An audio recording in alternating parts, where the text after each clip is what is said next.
এবছর 2025-এ গণেশ চতুর্থী উদযাপিত হবে 27 আগস্ট বুধবার এবং শেষ হবে 6 সেপ্টেম্বর শনিবার গণেশ বিসর্জনের মাধ্যমে। শিবের মতো গণেশও অল্পেই সন্তুষ্ট হন। তিনি সিদ্ধিদাতা, বিঘ্ননাশক, অথচ তিনি রুষ্ট হলে অনর্থ।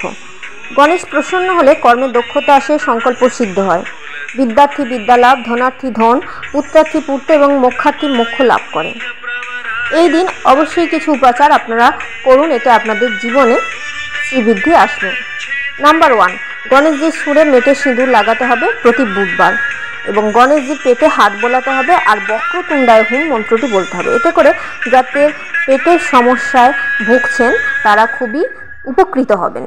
নাম্বার 2, একটি বেলপাতা নিয়ে সবচেয়ে বড় পাতায় সাদা চন্দন নিয়ে স্বস্তিক চিহ্ন এঁকে বাম দিকের পাতায় হুম লিখে এবং ডান দিকে ত্রিশূল এঁকে দিতে হবে।